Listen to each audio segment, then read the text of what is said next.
Kalau kau nampak dalam highlight tadi yang kita nampak tu, Luka Modric, individu yang memainkan peranan yang sangat luar biasa tempoh hari ketika Real Madrid menumpaskan Chelsea. Ada satu video tu yang mungkin tak ada live tu, tapi dia punya outer foot pass, Trivela assist tu kan. Dia dalam dunia ni kalau sebut perkataan Trivela tu, nama yang sering kali keluar untuk akulah Quaresma. Yes. Quaresma. Dia wajib, nama Quaresma tu wajib keluar. Tapi sekarang ni, lepas aku tengok Luka Modric, a few times dia dah buat benda yang sama. Aku semakin rasakan yang Luka Modric punya Trivela tu nampak seperti lagi sedap. Kau rasa macam mana? Dia satu, Luka Modric ni, kalau kita nak cakap dia season ni kan, season ni dia sebenarnya bukan seorang player yang aku rasa squad tu rely untuk memberikan assist setiap game. Tugas tu dah diberikan kepada orang lain. So, numbers tu, bilangan assist tu, tak tertumpu kepada dia saja. Instead, dia magical moments tu, brilliant passes tu, datang daripada dia. So macam, kita dah tahu Luka Modric season in, season out, dia memang perform. Cuma season ni, kalau kita tengok statistik dia, 9 assist baru. Belum sampai double digit lagi. Tapi dia assist pada momen yang kritikal. Yep. Game lawan Chelsea, 2 kali dia assist. Betul tak? Yep. Outer foot, 1 kepada Rodrigo. Itu adalah hasil daripada years of training tau. Split second, one movement, pop, kau dapat result. Itulah magicalnya Luka Modric ni. And ini bukan first time dia macam tu. Passes lawan PSG. And outer foot goal dia masa lawan Scotland. Itu adalah player yang daripada kita tengok bilangan assist dia evolve menjadi seorang player yang magical, yang hadir pada ketika Real Madrid ataupun Croatia perlukan dia. Karami, hari tu Real Madrid berada dalam situasi yang sangat getir at one point. Yes. Sebab kelebihan first leg tu 3-1. But at one point in the second leg, diorang dah ketinggalan 3-0 dah tu. Which on aggregate was 4-3. Tak ada siapa yang jangkakan lah. Terus terang cakap, tak ada siapa yang jangkakan benda tu. Aku rasa sehari sebelum, kalau kita semua berborak, mungkin kita akan cakap Chelsea ada peluang untuk bangkit semula, tapi tak adalah sampai kau nak skor 3-0 dekat Bernabeu kan. Betul. But the moment diorang ada kelebihan 3-0 tu, dalam situasi seperti itu, pasukan yang ketinggalan akan memerlukan seorang wira untuk step up. Dan individu yang step up untuk Real Madrid adalah seorang pemain yang berumur 36-37 macam tu, Karami. Luka Modric. Betul. Tapi kenapa kau terlalu berpuitis di tengah malam ni? Kau memberi tekanan kepada aku, Kish. Okey, balik kepada Modric. Itu aku rasa satu dunia dah tahu kita Modric punya ability. Aku rasa dia betul-betul buka mata ramai penyokong peminat-peminat bola sepak yang casual ni. Aku rasa pada World Cup 2018 kot, yang dia, untuk aku dia single-handedly carry Croatia to the final lah. So dengan ke-ability yang dia ada, macam kau cakap tadi, wira, umur, he gets old like a fine wine lah pada aku. So dia, kalau kita ingat, dia pernah main Spurs dulu before dia pergi Real Madrid kan. And that time dia still main number 10 kot, attacking midfielder tak silap aku. Then as he grows older, banyak pula cakap orang putih. Semakin dia berusia, role dia semakin ke bawah. So dia dah main central midfield dan kepada deep lying playmaker, defensive midfielder yang deep lying playmaker. Vision dia aku rasa makin baik. So dia decline on physical attributes, tapi technical attributes ni makin meningkat lah pada aku. Dan with one swing of his foot tu, macam kita cakap di assist kepada Rodrigo tu, manis. Cukup manis. Cukup manis. Bila Karami start borak pasal fine wine ni, aku rasa semacam lah pula. Lain macam dengar. Tak ada, aku nak zoom in sikit on Modric punya influence. Not just in terms of his assist kan. Sebab kalau kita tengok, antara benda yang mungkin minggu lepas kita ada sentuh sikit dalam BBB adalah tentang bagaimana Real Madrid punya midfield tu, Toni Kroos, Casemiro dan juga Luka Modric adalah midfield yang memang mempunyai reputasi yang luar biasa based on performance diorang over the last few years kan. Tapi realitinya adalah ketiga-tiga pemain ini semakin tua. Dan realitinya adalah ketiga-tiga pemain ini not as effective as they were. Kau tahu apa yang pelik hari itu? Toni Kroos dikeluarkan at one point. Casemiro dikeluarkan at one point. Marah dia keluar. Tapi Luka Modric stay away. And in the end, bila aku rasa Toni Kroos dikeluarkan tu keputusan yang bagus sebab aku rasa kemasukan Camavinga bagi impact positif. Bila Casemiro dikeluar pun aku rasa keputusan yang positif sebab Real Madrid punya midfield lebih stabil selepas itu. Dua-dua player ni dah boleh kau keluarkan, tapi Luka Modric tu still, kalau perkataan dalam bahasa Inggeris tu, indispensable. Kau tak boleh nak keluarkan daripada pasukan ni.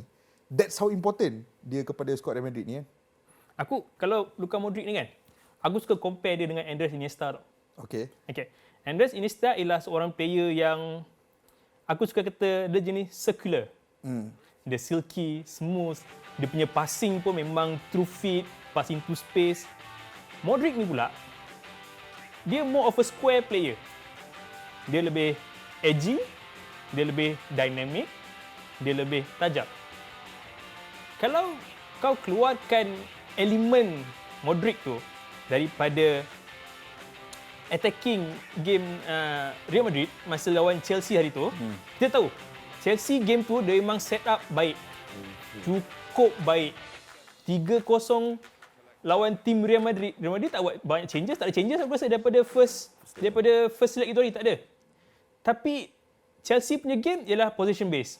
So dalam hemat aku lah kan, Ancelotti pun dapat, okay, kalau Chelsea possession based, aku perlukan seorang playmaker yang swift and quick. Dia dah tahu Vini tu dah sasah lah kena jaga kau-kaunya dengan Ricky James. Memang tak boleh buat apa. Lepas tu, bila masuk Camavinga bagi mobility. So, pada aku, tugas Modric ni, Ancelotti cakap, engkau hanya perlu cari orang dalam kotak. Itu je. That final pass tu je. Itu je kerja kau. Kau tak payah kisah bola hilang ke, orang lari kiri kanan ke, nak jaga zonal marking, tak payah. Yang penting ialah kau punya final pass. Itu yang aku nak daripada kau. Sebab itulah dia indispensable at that moment. At that moment. Dia kadang-kadang macam ni tau. Kadang-kadang, Luka Modric ni, dia punya style of play tu, kadang-kadang kau takkan notice dia pun atas padang. Dia buat kerja yang baik, tapi kau takkan notice dia. Sampailah dia buat benda-benda macam tu. Out of foot pass, ataupun dia score long range goal. Baru orang akan start, uish, Modric ni impact. Kalau tak, impact dia tu jenis yang tak nampak mata kasar. In fact, kadang-kadang, orang juga lupa yang dia adalah pemenang Ballon d'Or. Betul? Yes. Orang boleh lupa benda tu. Sebab dalam 10 tahun terakhir, kalau kau remind people yang, kau ingat tak time Modric menang Ballon d'Or, orang akan macam, betul juga tu kan. Sebab it slips your head kan. Aku ada soalan yang bukan controversial lah, tapi payah sikit lah. Okay. In the last 10 years sekarang ni, Okay. kau letakkan Modric kat mana dari segi the world's best midfielder? Mana lah? Tahu dia tanya macam ni. Berat. Come last on. 10 years. Last 10 tahun. 10 years. Last 10 years ni kita kena ingat kita nampak peak Xavi, peak Iniesta, David Silva ada di situ, Kevin De Bruyne, Luka Modric, right? Ada Joshua Kimmich di Barcelona, tapi maybe Kimmich belum tak that level lah, tapi macam-macam ni weh. Ui, berat soalan kau ni.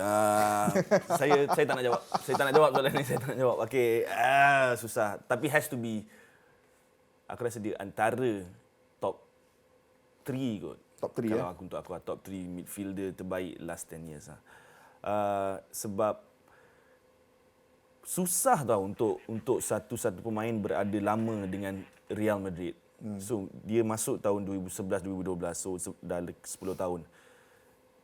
Untuk beraksi dengan konsisten, berada dalam kesebelasan utama week in week out, takkan dia biasa-biasa, betul kan? So ability dia, technical ability dia, aku rasa dia, sebab dia dah berusia sekarang ni dah 36, 34, 36 tak silap aku. So aku rasa dia lebih bijak mencari ruang, bijak menggunakan ruang, bijak mendapatkan peluang, bijak membaca permainan. Dan midfield macam ni susah nak dapat. Dan balik kepada point kau tadi, stats tak banyak, assist tak banyak. Tapi bola sepak sekarang aku rasa terlalu stats driven kot. So okey, betul ke kau Tiara? Berapa assist kau? Berapa berapa passing successful pass kau? Percentage dia. Berapa banyak kau punya tackles? Berapa persen kau menang? Instead of kita just sit back and enjoy apa yang Modric boleh buat atas padang. Aku setuju apa yang dia cakap pasal Luka Modric dari segi penghayatan dia untuk kita melihat impact dia di atas padang kan. He's obviously an incredible football player. And bila kau cakap tadi yang dia semakin bijak tu, kadang-kadang dalam bola sepak ni kita berpendapat bahawa apabila seorang pemain tu dah melangkaui usia 32-33 tu, dia menggunakan kebolehan daripada umur 25 campur dengan pengalaman usia 32.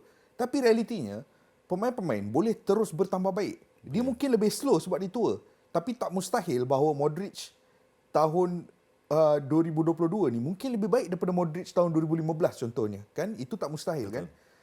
So aku setuju benda tu. Tapi one final question sebelum kita nak borak pasal Chelsea ni. Right. Balik kat kau, Karami. Okey. Kalau Modric tu top 3, siapa lagi 2 tu? Hai, jahat betul lah dia ni. Satu Xavi. Dua Iniesta. Okay lah, tak kontroversial langsung lah. Aku kena setuju lah dengan kau. Kalau kau sebut maybe macam tiba-tiba ada David Silva, kau buang Iniesta ke, boleh lah aku nak berdebat. letak Michael Carrick tau. Tapi serius. Aku rasa kalau kita cakap pasal ni, dia more to perspektif lah. Perspektif lah. Okey, tak apa. Kita Michael Carrick situ topik lah. lain, topik Michael lain. Carrick tu, Topik lain. itu topik bola itu live tu. Topik Jangan lain. main.